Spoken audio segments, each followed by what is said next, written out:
RMG এক ঝুড়ির অর্থনীতি, বাংলাদেশের বিপজ্জনক জুয়া। বাংলাদেশ ১৭ কোটি মানুষের দেশ, একটি শিল্প, একটি ঝুড়ি। আমরা সবাই জানি রেডিমেড গার্মেন্টস বা আরএমজি বাংলাদেশের অর্থনীতির মেরুদণ্ড। কিন্তু প্রশ্ন হলো, এই মেরুদণ্ড ভেঙে গেলে কি হবে? আমরা কি আমাদের ভবিষ্যৎ নিয়ে জুয়া খেলছি?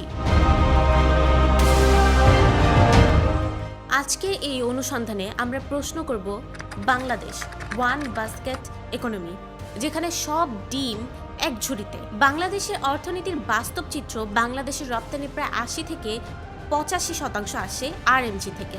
লাখ নয়, মিলিয়ন মিলিয়ন চাকরি এই এক শিল্পের সঙ্গে যুক্ত। শহরগুলো বড় হয়েছে ঢাকা, গাজীপুর, নারায়ণগঞ্জ, চট্টগ্রাম, সবাই আরএমজিকে কেন্দ্র করে। কিন্তু ইতিহাস আমাদের কি শেখায়? একটি দেশ যদি একটি শিল্পের ওপর নির্ভর করে, সেটা উন্নয়ন নয়, সেটা ঝুঁকি। সাফল্যের গল্প না সতর্কবার্তা? হ্যাঁ, আরএমজি বাংলাদেশকে দারিদ্র্য থেকে তুলেছে, মেয়েদের কর্মসংস্থান দিয়েছে, গ্রাম থেকে শহরে জীবনের সুযোগ তৈরি করেছে। কিন্তু এই গল্পের অন্য পৃষ্ঠা কি আমরা পড়েছি? আমরা কি বানাই? সাধারণ টি-শার্ট, জিন্স, বেসিক পোশাক। ডিজাইন কোথায়? ব্র্যান্ড কোথায়? মার্কেটিং কোথায়? সব বাইরে। আমরা শুধু শ্রম দিই। শ্রমই যদি একমাত্র শক্তি হয়, তাহলে প্রযুক্তি এলে কি হবে? গ্লোবাল পরিবর্তন। বিপদ আসছে কোথা থেকে?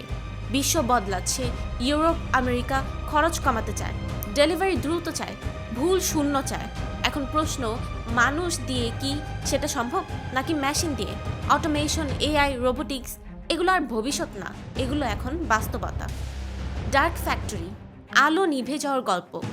ডার্ক ফ্যাক্টরি, যেখানে আলো লাগে না কারণ মানুষ নেই। রোবট কাটে, রোবট সেলাই করে, রোবট প্যাকিং করে। একটি ফ্যাক্টরি, হাজার কর্মী ছাড়া। এখন প্রশ্ন, যদি একটি ডার্ক ফ্যাক্টরি বাংলাদেশে আসে, একটি মানে শুরু। একটি ডার্ক ফ্যাক্টরি কিভাবে পুরো আরএমজি বদলে দিতে পারে? প্রথমে সবাই বলবে ভালো, এফিসিয়েন্ট, কম্পিটিটিভ। তারপর ব্র্যান্ড বলবে আমরা দ্রুত চাই, আমরা সস্তা চাই। তারপর অন্য ফ্যাক্টরিগুলি বাধ্য হবে অটোমেশন নিতে। ফলাফল, উৎপাদন থাকবে, রপ্তানি থাকবে, চাকরি থাকবে না।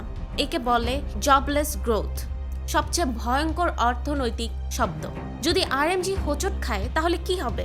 একটা ভাবনা করি, হঠাৎ করে বিশ্ব মন্দা, অর্ডার কমে, ফ্যাক্টরি বন্ধ। প্রথমে শ্রমিক বেকার, তারপর বাসা ভাড়া দিতে পারে না, শহরে অস্থিরতা, এরপর ডলার সংকট, আমদানি সমস্যা, ওষুধ, জ্বালানি, খাদ্য সব চাপের মধ্যে। এটা গল্প না, এটা আগেও হয়েছে। বাংলাদেশ কি বিকল্প তৈরি করেছে? আসল প্রশ্ন, আরএমজি এর বাইরে আমরা কি বানিয়েছি? আইসিটি, হ্যাঁ, কিন্তু কতজনের চাকরি? অ্যাগ্রো ইন্ডাস্ট্রি, ভ্যালু এড কোথায়? এসএমই ফান্ডিং কোথায়? Business intelligence, automation management, AI skills. আমরা কি আমাদের মানুষকে প্রস্তুত করেছি? ডেমোগ্রাফিক ডিভিডেন্ড, সুযোগ না দুর্যোগ? বাংলাদেশের বড় সম্পদ মানুষ, কিন্তু স্কিল ছাড়া মানুষ বোঝা। এআই যুগে লো স্কিল মানে no skill.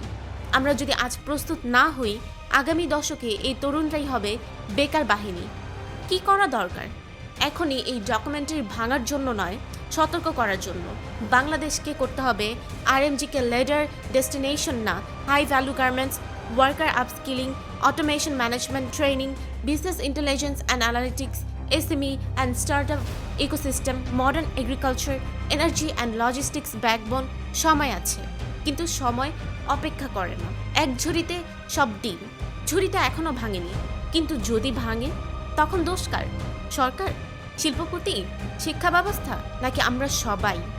Bangladesh is standing at a choice, diversify or depend, prepare or panic. এই ভিডিও যদি আপনাকে ভাবায়, তাহলে শেয়ার করুন, প্রশ্ন করুন, চাপ তৈরি করুন, কারণ ভবিষ্যৎ এক নীরব হুমকির মুখে।